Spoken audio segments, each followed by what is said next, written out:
Hello dear students, this is your science assignment number 2 and today we will read the remaining chapter number 9. The name of the chapter is solids, liquids and gases. Now changing states of matter, कि matter की states कैसे change होती हैं. When things are heated or cooled, they may undergo some changes. You have already studied that matters exist in 3 different states: solids, liquids and gases. So जब भी किसी matter को हम हीट देते हैं या फिर उसको कूल करते हैं तो उसमें कुछ ना कुछ चेंजेस आ जाते हैं. अब ये आपको ऑलरेडी पता है कि सॉलिड्स, लिक्विड्स और gases are 3 forms of matter.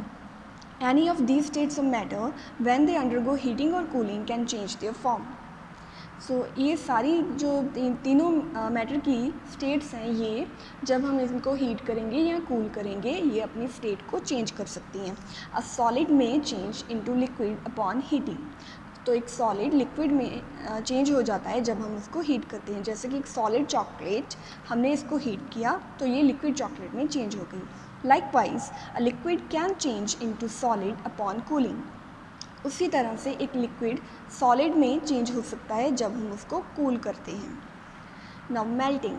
The process in which solid changes into a liquid is known as melting. So वो प्रोसेस जिसके थ्रू एक सॉलिड लिक्विड में चेंज हो जाता है उसको हम मेल्टिंग बोलते हैं. When a chocolate is kept outside और under the sun it melts. So जब चॉकलेट को आप फ्रीज़र में नहीं रखते और धूप में रख देते हो या आउटसाइड रख देते हो तो वो मेल्ट हो जाती है. For example ice cubes when kept at normal room temperature will start to melt. So जैसे आइस क्यूब्स को भी अगर आप फ्रीज़र से निकाल के नॉर्मल रूम टेम्परेचर पे रख दोगे तो वो भी मेल्ट होना स्टार्ट कर देती हैं. Freezing. The process in which a liquid changes into solid is known as solidification.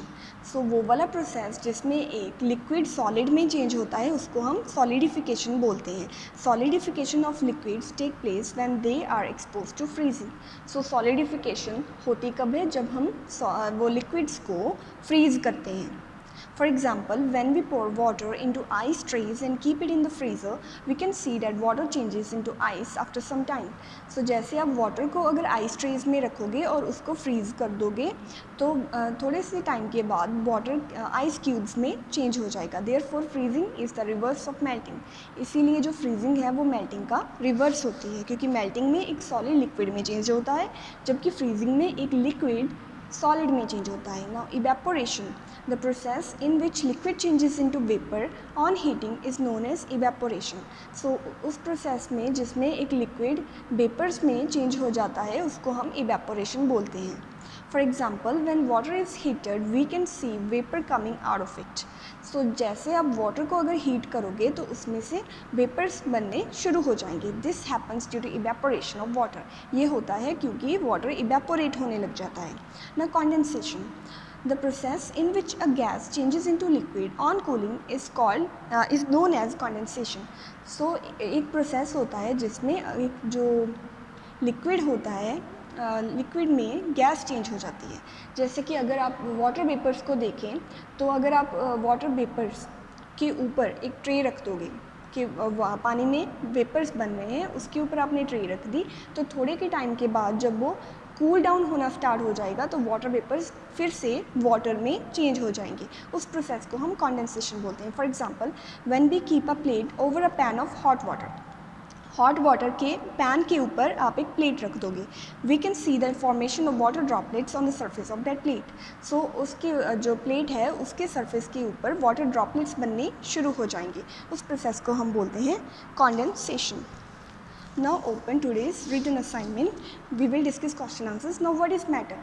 Anything that occupies space and has mass. So कोई भी चीज़ जिसका जो स्पेस को ऑक्यूपाई करती है और जिसका मास होता है वो मैटर है. Name 2 things that are non matter. Non matter चीज़ें कौन कौन सी हैं? Music and shadow. Now define condensation. Condensation क्या होता है? The process by which a gas changes into a liquid on cooling is known as condensation. Define solution. Solution क्या होता है? 2 or more substances mixed together such that they are evenly distributed. So अगर आप 2 या 2 से ज़्यादा substances को एक साथ mix कर दोगे इस तरह से कि वो एक दूसरे में घुल जाएं तो उसको बोलते हैं हम solution. Name any substance that is used as a solute. So solute की तरह हम कौन से substance को use करते हैं? Sugar और salt are used as solute.